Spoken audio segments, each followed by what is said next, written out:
welcome back to my channel, Medicare Secrets, where I uncover the mysteries and the mayhem that are our Medicare system. So let's dive into a hot topic today. It's going to cover what happens when you enroll in Medicare, how to avoid penalties. An article yesterday from CNBC came out, and it covers exactly what could happen if you miss one little step in the enrollment of Medicare.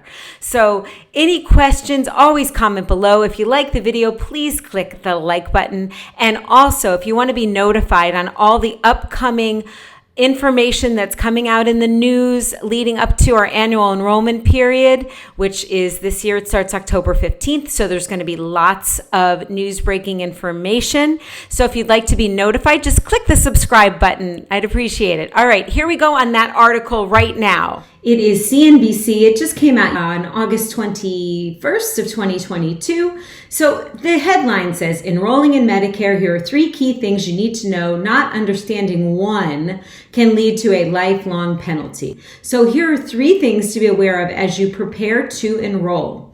Number 1, and this is something that is always a surprise, Medicare is not free. This comes as a surprise to many beneficiaries who have paid taxes throughout their working lifetimes and assume this would mean Medicare would be paid up by the time they turn 65, says Danielle Roberts. Those taxes will mean no premiums for Part A, but Parts B and D have premiums that beneficiaries pay monthly throughout their retirement years, Roberts says. Meanwhile, let's move on. Part B standard monthly premium is $170.10 this year. Going down here to number 2, let's talk about what happens if you miss some key deadlines. That can mean paying extra. So if you're planning to sign up for Medicare as soon as you're eligible at age 65, you get a 7-month initial enrollment period. IEP, that starts 3 months before the month of your 65th birthday and ends 3 months after it. Meanwhile, if you delayed signing up at age 65 because you continued to work and your employer coverage was acceptable according to Medicare standards, you get 8 months to enroll once your work plan place ends. Regardless of the enrollment rules, you're subject to missing the deadline to sign up for Part B can result in a life-lasting late enrollment penalty. For each full year that you should have been enrolled but were not, you'll pay 10% of the monthly Part B standard premium. So, that's one place you need to just make sure that you are in your IEP when you're signing up for Medicare. Part D also has a late enrollment penalty. D is in dog or drug. So if you miss that deadline, for people signing up during their initial enrollment period at age 65, you get the same 7 months for Part D as you do for Part B. However, if you're beyond that window and your workplace coverage is ending, you still will get 2 months to enroll in Part D, that's 60 days, whether as a standalone plan or through an Advantage plan. That penalty is 1% of the national base premium for each month you didn't have Part D or credible coverage and should have. Moving on to number 3, supplemental coverage. Supplemental insurance may make sense.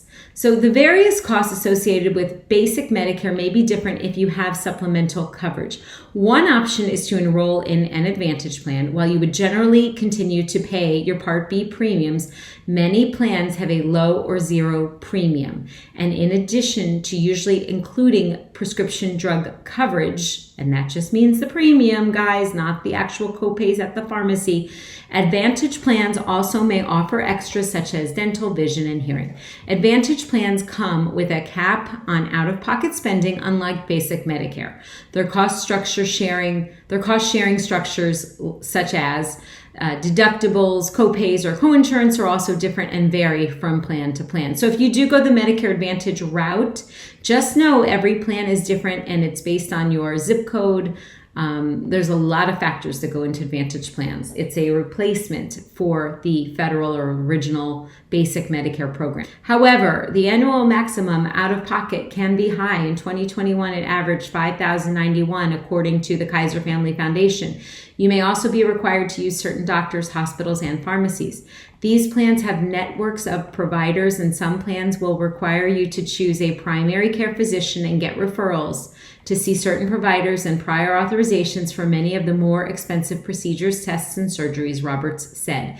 Your other option is Medigap, which picks up some cost sharing associated with basic Medicare, such as the Part A deductible or Part B copays. These policies are offered through private insurance companies as well, but are generally standardized, same-named plans, offer identical benefits no matter which insurer sells it. So again, it does not matter the name of the insurance company printed on your plan. The Medigap policies here. Available Medigap policies are designated. So here are the letters. Any of these letters, they are standardized by the federal government. It could say McDonald's on your Plan G. Here's the letter G, Plan G card. And your doctor will still see you because that tells your doctor's office that you're on original Medicare, and they bill straight to Medicare. They don't bill the insurance company when you're on these letters. So the most popular letter is letter G, which I do cover in many other videos. Also comment below if you have any questions. Second most common is letter N. They did take away this letter F for individuals who were born after 1955. So that's another topic. The only difference between an F and a G is Plan G does not pay that $233 once a year deductible, but Plan F does pay it. However, if you were born 1955 or after, you are not eligible for Plan F. G is actually better. It's usually about $40, $50, $60 a month less than Plan F. So it makes more sense usually to do G, even if you were born prior to 1955. Okay, moving on. However, they can be pricey depending on the insurer and where you live. A 65-year-old woman in Dallas might pay under $100 monthly for a Plan G, while in New York, that same person would pay $278, according to the American Association for Medicare Supplement Insurance. And generally speaking, those premiums do rise over time. Choosing between an Advantage plan or a Medigap or neither can involve things that go beyond cost and depend on the specifics of your situation. This makes it worth consulting with either an experienced Medicare agent or your local state health insurance assistance program, otherwise known as SHIP, and neither would cost you anything for guidance. There are many factors to consider when choosing between these two options. So again, always consult with your agent when it comes to choosing between a Medigap plan or a Medicare Advantage plan. They are very, very different.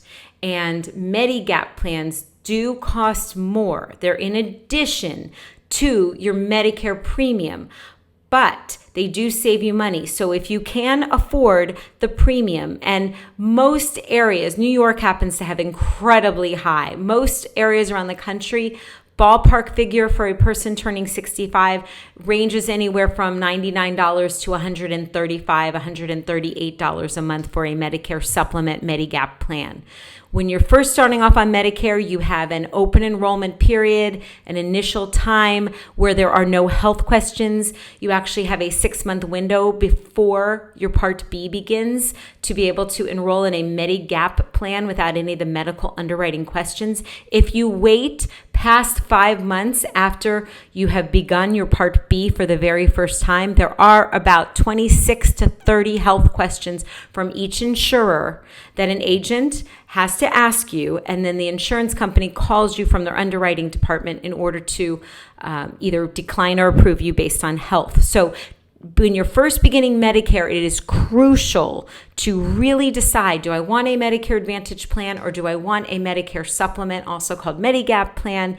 And once you've made that decision, the rest is a lot easier. Consult with your agent. You can always comment below for us. We are licensed in 37 states around the country, and I can answer questions on any state just for free. That's what we do. So, anyway, you'll have a great day. I hope some of that gave you some good information. And remember to subscribe to the channel. If you like the video, please hit the like button. I really appreciate all your comments, and I appreciate all of you. Have a wonderful day.